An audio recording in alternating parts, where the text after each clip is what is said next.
Good morning and welcome to Weekends with Whitney. We start this morning's show in Point Capee Parish, where we will visit with the author Ernest Gaines. So many of his books took place right in this area, in this cemetery, in those sugarcane fields. We'll learn more about the author and his works coming up. Then, how he's preserving Louisiana history, not only in book plots, but burial plots. And Dr. Nick explores why we're often our own worst critic and the surprising things, good and bad, that come with it. But we begin this morning with the life of one of Louisiana's great writers, Ernest Gaines.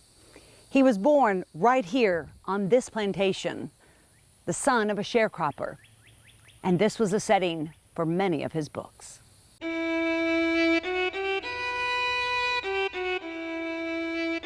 Celebrated as one of Louisiana's greatest writers, Ernest Gaines paints a picture of rural African-American life in South Louisiana with words that pierce your soul.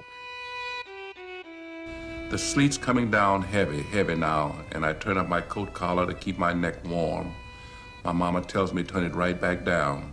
You're not a bum, she says. You're a man.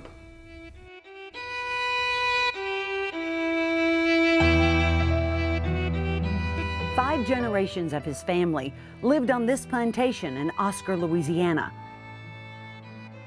First as slaves, then as sharecroppers. They were poor and lived in old slave quarters on this land. As a boy, he worked these fields sometimes 16 hours a day. In the segregated South, African-American children were not allowed to go to school. So when harvest season was over, the sharecroppers pulled the little money they had, paid for a teacher to come in, and used the church they built as a schoolhouse. Ernest was the first in his family to read and write.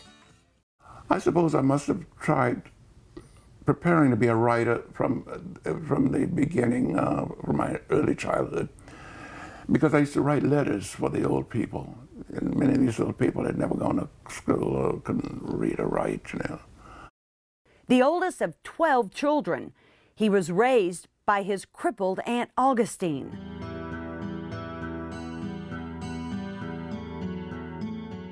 His mother and stepfather moved to California during World War II because the only jobs for them in rural Louisiana were in the fields.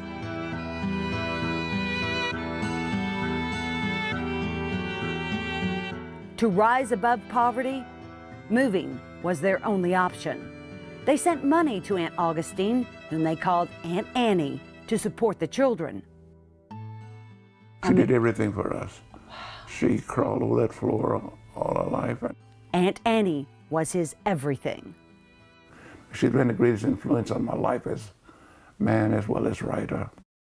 She was the inspiration for Miss Jane Pittman and other strong female characters in his books. Such love and devotion when she could have sat around and had people feel sorry for her all day. No, she didn't feel sorry for herself, so we didn't look at Auntie as being crippled. We just, this Auntie. Annie rarely left home. It gave Ernest a front row seat to rich stories and conversations. People used to always come to our house, always talking to people, talking. And that's where I learned a lot about the different voices for, multiple voices for books, because the people used to gather at my aunt house because she couldn't go anywhere else. Black children were not allowed to go to high school. They also couldn't go to the public library.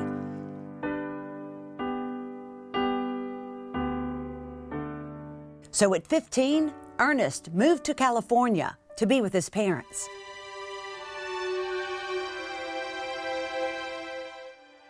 I had to go to California to be a writer. I had to go. They weren't going to teach me anything here. I had to go. There he walked into a library for the first time. This world of books enraptured and enveloped him.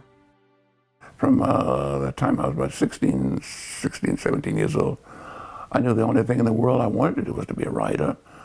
Now, had I not become a writer, I don't know, I would probably not be alive today. He lived to write, but first he read. I read everything, but I was very, especially impressed by the 19th century Russian writers. There were Chekhov and Turgenev, Tolstoy. Then I read the French writers. I learned from everybody I've read. Learned from Shakespeare, I've learned from Faulkner, I've learned from Tolstoy, I've learned from Hemingway, I've learned from everyone I've read. I learned from the Bible. At 17, he wrote his first novel. I was the only person who thought it was a novel. I mean, it wasn't a novel, you know. I had written on both sides of the paper. I had cut the paper in half, like a book size. I done all this. Everything wrong that you can do. And I just wrapped it up in some wrapping paper and strings and tied and sent it out. And of course they sent it back, and I burned it. Yet he still had a burning desire to write. So he enrolled at San Francisco State University. Tuition was free for California residents. His first short story was published in the college magazine. He earned his degree in literature there. Then he won a writing fellowship at the prestigious Stanford University. He was still only writing short stories, wary of failing at another novel. 10 years later, after that, I started writing short stories, trying to write short stories. 10 years later, I was at Stanford, and someone gave a lecture in explaining to us that in the lecture that young writers had to produce a novel before they could really sell their short stories, or try to sell a volume of short stories. You had to have a novel first. And so I just stopped writing that day. I quit writing my short stories. And the only novel I could think of was the thing I'd burned about 10 years before. And I just started writing back on that. And I won an award for it in San Francisco. The award money and his part-time jobs supported his emerging writing career. I worked for a printing press. I worked in a library. But he struggled to finish writing his first novel that would one day become Catherine Cormier. Stuck in writer's block, he decided there was only one thing to do. Ernest says there were two pivotal days in his life as a writer that probably helped create his success. The first was when he left Louisiana. The second, when he came home. I had to go there to be the writer, but I had to come back to be the writer. I had to go there to learn, to be educated, you know. But I had to come back to the source in order to write, because that's the only source I knew. He spent the next 6 months in Louisiana, not writing, but bathing in its essence.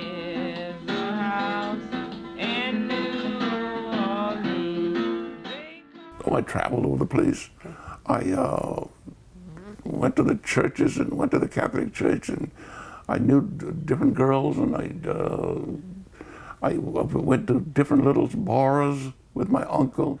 I went to some of the tough bars where guys would fight, you know, cut up each other, and I wanted it. I wanted it to experience that. When he went back to California, the rest of the novel flowed like the mighty Mississippi.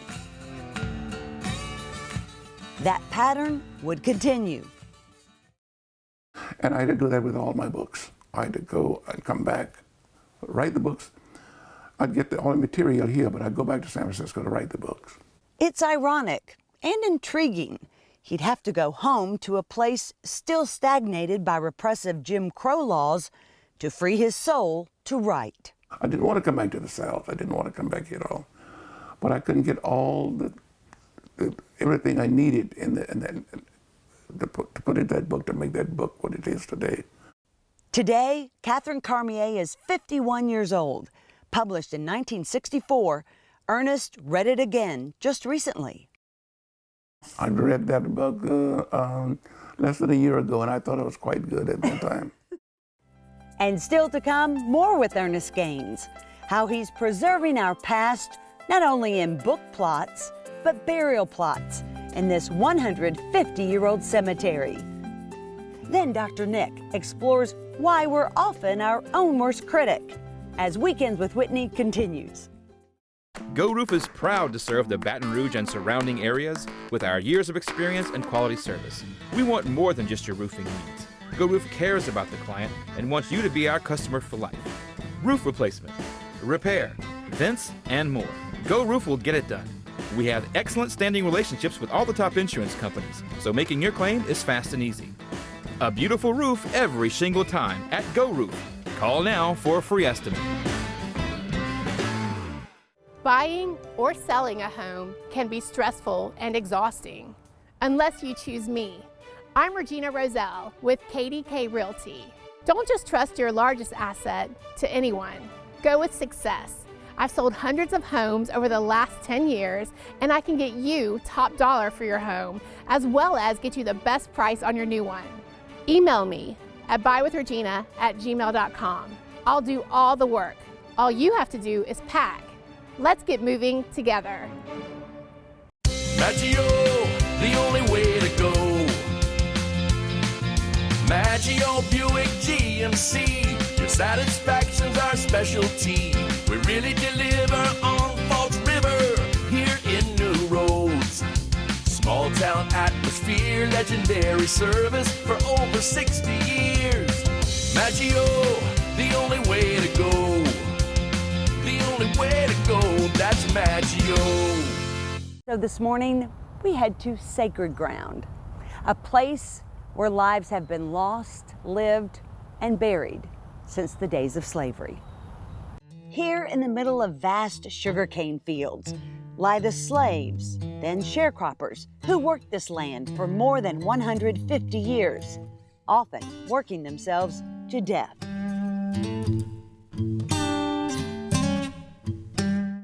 It's the land on which Ernest Gaines was born and raised. Those buried here comprise the fabric of his characters, characters who would weave stories of a time and place few ever knew.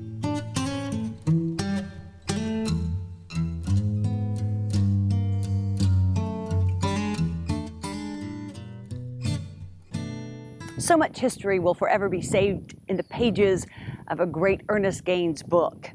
But he and his wife are also working to preserve history in other ways, like this graveyard, where some of his family is buried.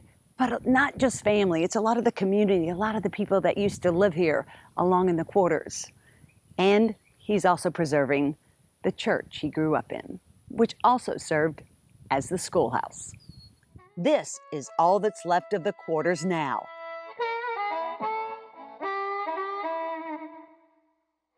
Diane and Ernest feared the same fate for the graveyard. These were uncovered since we've been cutting the grass and digging around. You couldn't see any of that. In the 90s, the heirs of River Lake Plantation transferred ownership of this 1-acre graveyard to a nonprofit cemetery corporation the Gaines oversee. Now they see to it that it's preserved, honored, and loved, befitting those buried here. My aunt who raised me was crippled, crawled over the floor all her life. She's buried back here in the cemetery. I don't know exactly the exact place.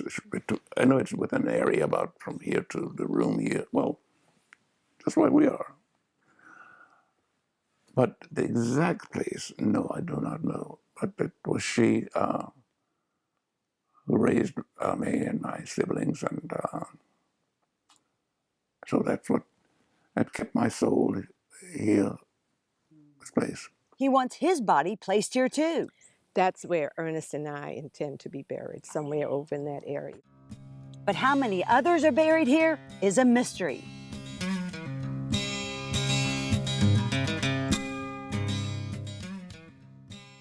But then we don't know how many others are buried there, who were buried in wooden coffins or something, and who may have had wooden headstones, all of which has gone away, deteriorated.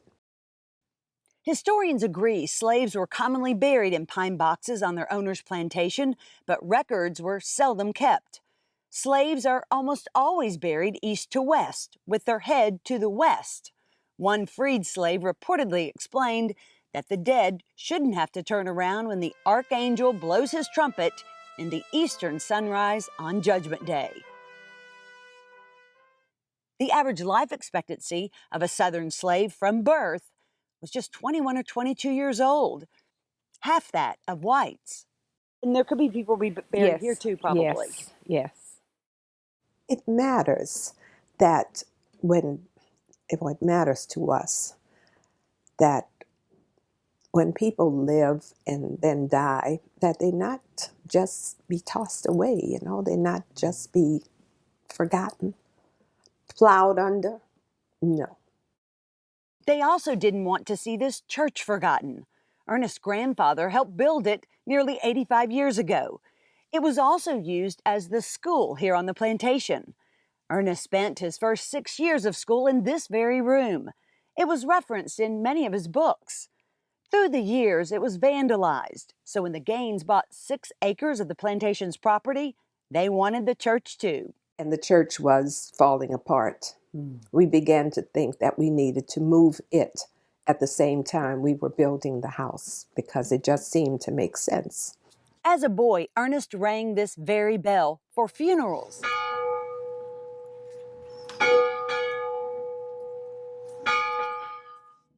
Now it's at his back door.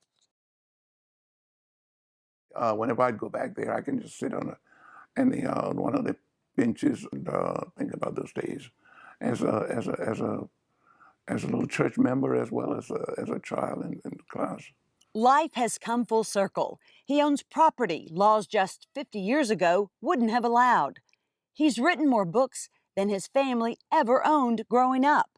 4 of his 9 books have been made into movies.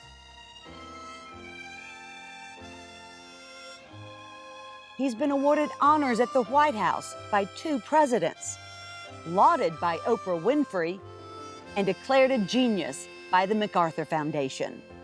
Yet, he's refreshingly humble for a man of his stature, incredibly generous with his time and affection, but surprisingly hard on himself. What do you want people to remember about you? I should have done more. I should have worked harder. I should have done better. I've done some things, and a lot of people think I've done a lot for us, but I don't feel that I've done as much as I could have done. You're awfully hard on yourself. Where does that come from? One has to be hard on himself if you're going to work, do any kind of work, I guess. I know, I have to be hard on myself. I think about my aunt who never complained and had to crawl over the floor all these years and she never complained. So why should I have such an easy life, But life is never real easy for those who dream. He dreamed of being a writer, who then worked hard and taught himself to write like a dream. And still ahead, Dr. Nick examines why our work, even when praised by others, often isn't good enough for ourselves, the good and the bad that flows from that. In a world filled with TV and video games, children are losing their thirst for learning and adventure. On February 27th, that all changes. Summer camp is back, and Breck is the place to be. Recreation, theater, animals, nature, art. At Breck, adventure is just around the corner. Register for Breck Summer Camp, February 27th at breck.org, and give your child a summer they will never forget. The new year is a perfect time to make your money work hard for you. Hi, I'm Ian James, financial advisor and president of Capital Financial Group. Like millions of Americans, you're likely paying higher taxes and higher fees than you probably should. With 20 years of industry experience, I have a proven plan to analyze your investments and reduce hidden costs and fees. You work hard for your money. It's time to let your money work hard for you. Call me, Ian James, for a free, no obligation portfolio review and a brighter financial future.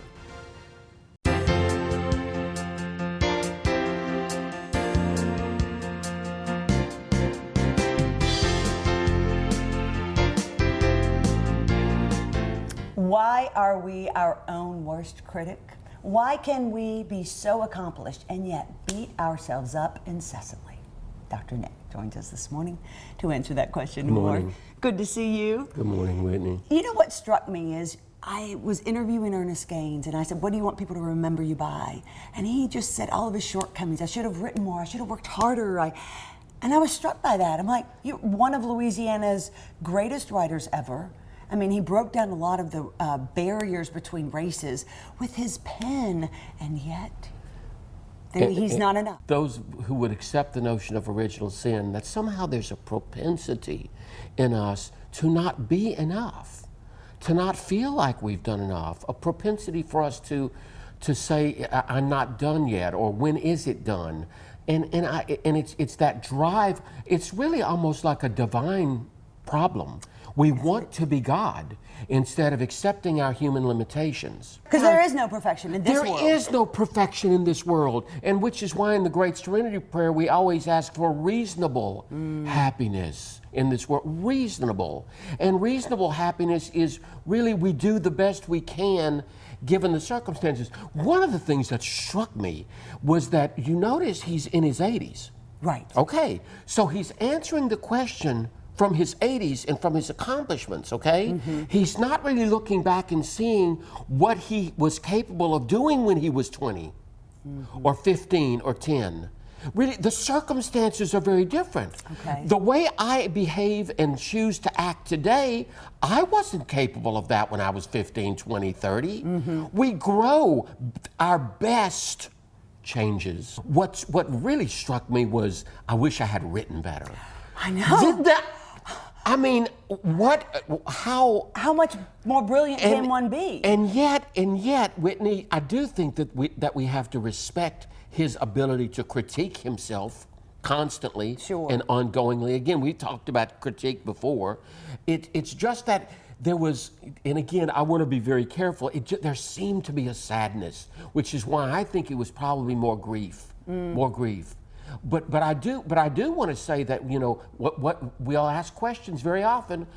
Do you have any regrets? Absolutely not. I have regrets. You have regrets? Sure. I have regrets. You know that great song, My Way? He says, regrets, I've had a few. Right. But then again, too few to mention. See, there's someone who was able to look at his accomplishments objectively instead of just what he didn't get done or his failures. What is it in us, Nikki, and maybe it's what you were referring to earlier, that we have that drive, that we have that, I've got to be more, I've got to be better, I've got to be 110%. And is it a good thing? I mean, can it be a good thing? You know, I laughingly look at you as my model because you think you can do 110%, and sometimes you do. But I also think, again, it's partly driven by human nature, which I do think is clouded by this constant ongoing surge to it's not, I'm not there. But I also think it's clouded by our childhood, by our development. That somehow we live in an environment, we're in relation with the world and family that says, oh, you can do better. I certainly got it. I think most of our audience probably got it. You can do better than that. Sure. That's good, but you can do better than that.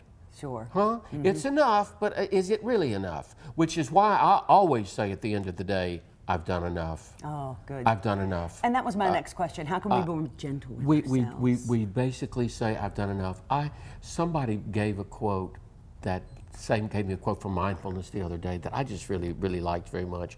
And I'll ask you, when you do the dishes, do you do the dishes in order to get them done, or do you do the dishes in order to do the dishes? I do them to get them done. Okay, and you see, that's a problem. Would you believe that that's, No. because when you you're never in the moment. I don't like washing dishes. All right, think of something else. Nothing about it. When we're always trying to get it over with, we're never in the moment. There's always something else pulling. When I'm writing a story, oftentimes I just want it to be so good. Are you in it? Oh, I'm in it. Okay. I'm probably in it too much. So, Because at some point I need to detach myself and go, let's get her done. Enjoy these things you're getting done. They're not just things you want to check off. Right. That really helps, I believe, let us live in the moment and not so much in regret. I wish I had done that. I wish I had done that. Because again, we're going to, Whitney, just make sure we're clear about this and then we'll go. We live in relation to the world. We live in relation to the environment. We live in a relationship with circumstances. We're limited as to what we can do. His circumstances limited him. Wouldn't you agree? Right. I'm not making a judgment. I'm saying that's a fact. Look at the way he was raised, and yet look at what he accomplished given the circumstances. As a result of that. Right. Well, thanks, Nikki. Great to be with you, It's part of the human Whitney. condition. Human condition, yes. Yeah. And how great it is to be human. That's right. But Bye, be gentle everybody. with yourself this Be week. gentle, yes. And remember, somebody come do her dishes. Much more coming up with Weekends with Whitney right after this. Don't think crime won't come to your neighborhood. I'm Jeff LaDuff, and in my many years of police work, I've seen how criminals use easy opportunities to hurt good people. That's why we're partnering with Custom Security Systems to offer the Open Eye Safety Training course. Learn the best ways to use your alarm system and how to defend yourself in a scary situation. Custom Security is offering Chief LaDuff safety training free to homeowners. Register online. For 38 years with Custom Security, you're never alone. Atlas Foundation Repair, fixing your foundation problems for more than 30 years while preserving and protecting your trees. This morning, we leave you with a view of our mighty Mississippi.